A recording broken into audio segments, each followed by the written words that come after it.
sejahtera, terima kasih karena bersama dengan saya sekali lagi di Nazilin Unity Channel. Saudara-saudara sekalian, kali ini isu tentang Akmal Saleh. Sebenarnya Akmal Saleh ini mengikuti siapa? Banyak orang tanya saya, kata mereka Akmal Saleh ini di bawah pengaruh siapa? Karena seakan-akan Akmal Saleh kadang-kadang mewakili Perikatan Nasional. Kadang-kadang seperti suaranya itu lebih kepada Perikatan Nasional. Sehingga ada netizen kata kalau Akmal Saleh suka sangat dengan Perikatan Nasional, pindah dan umum saja kata mereka. Ada yang kata berikan tajuk Akmal Saleh pindah Perikatan Nasional. Ramai yang mendesak Akmal Saleh tinggalkan UMNO kerana kata mereka perbuatan Akmal Saleh menyebabkan UMNO makin dijauhi oleh penyokong-penyokong ataupun para netizen rakyat yang berbilang kaum. UMNO harus tahu bahwa UMNO mempunyai sekutu, Barisan Nasional punya sekutu, yaitu MIC dan MCA. Tapi tindakan Akmal Saleh yang kadang-kadang menyebelahi ataupun kadang-kadang melampau, menyebabkan penyokong yang bukan Islam Melayu akan meninggalkan Barisan Nasional. Harus diingat, Akmal Saleh patut melihat semua politik ini secara menyeluruh, bukan hanya melihat kepada satu pihak.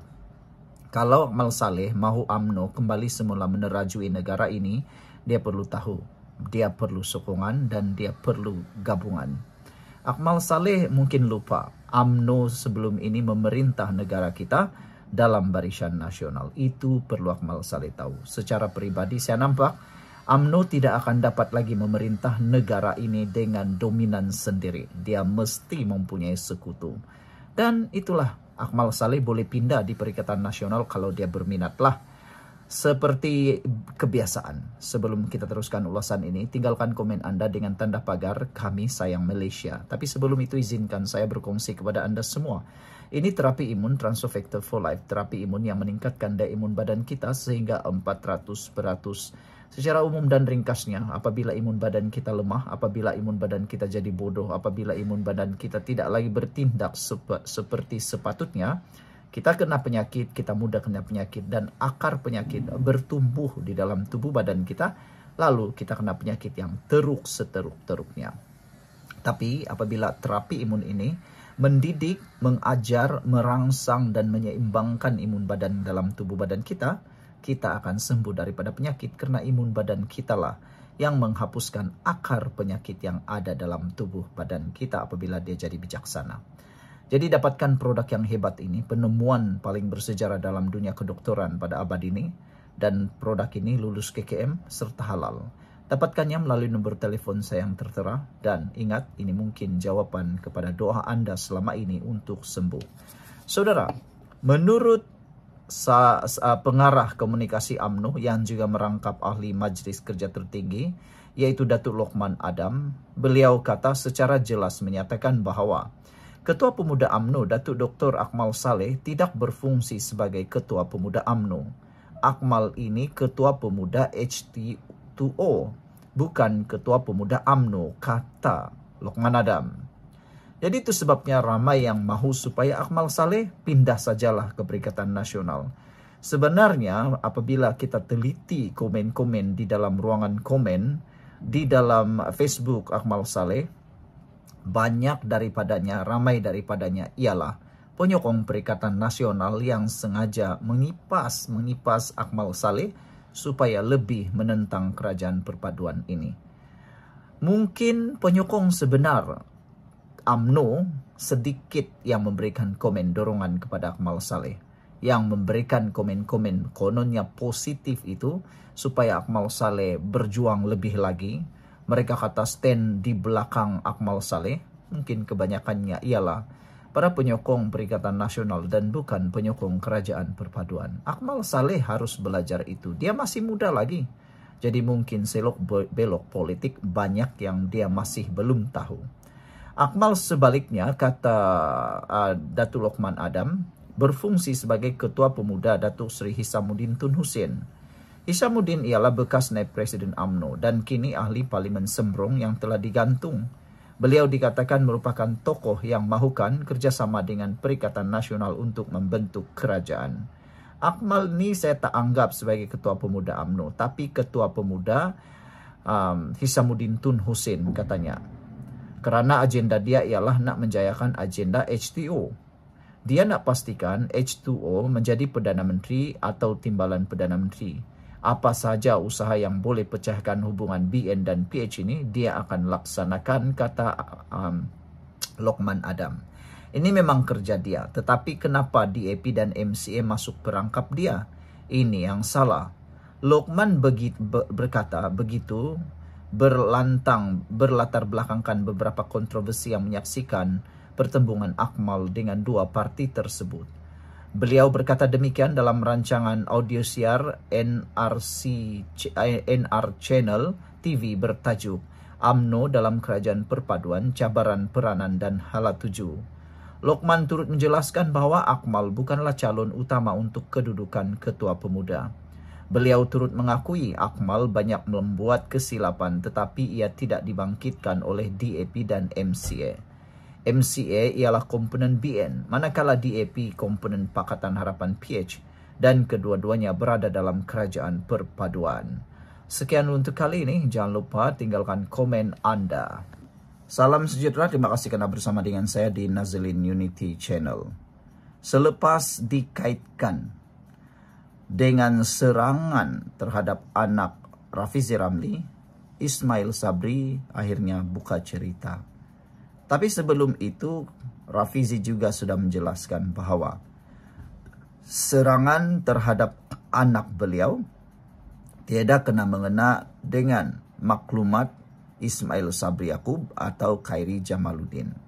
Rafizi telah pun menafikan bahawa beliau melibatkan Ismail Sabri atau Khairi Jamaluddin.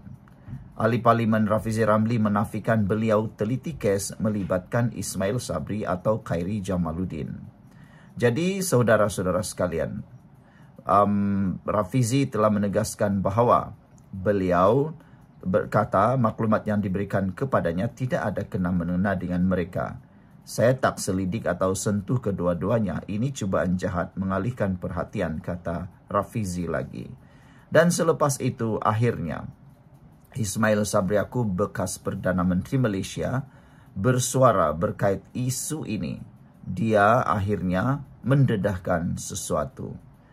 Ismail Sabri Yaakob menyatakan bahawa beliau sudah melapor polis berkait dengan kes serangan anak Rafizi. Saudara-saudara sekalian, inilah yang sedang berlaku di Malaysia apabila sentimen media sosial tuduh-menuduh, fitnah-menfitnah berlaku. Sebenarnya kita harus lebih bijaksanalah memilih mana maklumat yang tepat, mana maklumat yang dendam, mana maklumat yang mengapi-apikan. Kadang-kadang sekarang ini TikTok lebih berkuasa daripada polis dan mahkamah. TikTok lebih mempengaruhi ramai orang. Itu sebabnya Ismail Sabri tampil membuat laporan polis. Bekas Perdana Menteri Ismail Sabri Yaakob membuat laporan polis selepas dikaitkan dengan serangan terhadap anak anggota Parlimen Pandan, iaitu Rafizi Ramli. Ismail berkata, setiausaha akhbarnya telah pun membuat laporan polis bagi pihaknya di Ibu Pejabat Polis Daerah Dang Wangi. Saudara-saudara sekalian, selepas serangan terhadap keluarga Rafizi, kita semua harus mengutuk perbuatan itu. Perbuatan yang tidak bermoral. Kalaupun kamu nak menyerang Rafizi, janganlah secara fizikal. Itu adalah melanggar undang-undang. Cuba berdebat dengan dia, lawan dengan fakta dan dasar, bukan lawan dengan fizikal. Tapi saya terfikir juga lah sebenarnya kan, adakah orang sebenarnya sabotaj kerajaan ataupun parti PKR? Sebab pada pandangan saya, walaupun dalam PKR mungkin ada sengketa dalaman kah, ataupun ada pendedahan-pendedahan yang mungkin panas kah, tapi tidak mungkinlah mereka akan menyerang anak rakan sendiri. Yang menjadi kegusaran saya ialah, mungkinkah ada orang yang sedang meneguk di air keruh, mengambil kesempatan atas pergeseran yang berlaku di dalam parti PKR. Selain itu, ada juga yang mungkin sedang menunggang, sedang mengambil kesempatan isu Farhas Salvador. Farhas yang kononnya diambil maklumat oleh Rafizi. Itu harus kita pertimbangkan. Tapi sebelum itu, izinkan dulu saya mengkongsikan kepada Anda semua. Ini terapi imun Transfer Factor for Life. Terapi imun yang meningkatkan daya imun badan kita sehingga 400%. Secara umum dan ringkasnya, apabila imun badan kita lemah, apabila imun badan kita jadi bodoh, kita sukar sembuh daripada semua jenis penyakit. Apabila imun badan kita bodoh, ia juga menyerang diri kita sendiri. Tetapi apabila imun badan kita dididik, diajar menjadi kuat dan bijaksana, ia mampu menjaga sistem imun badan kita.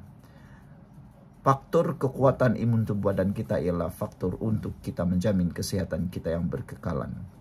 Saudara dapatkan produk ini melalui nomor telepon saya yang tertera. Produk ini lulus KKM, diperakui oleh dokter-dokter di seluruh dunia dan juga halal.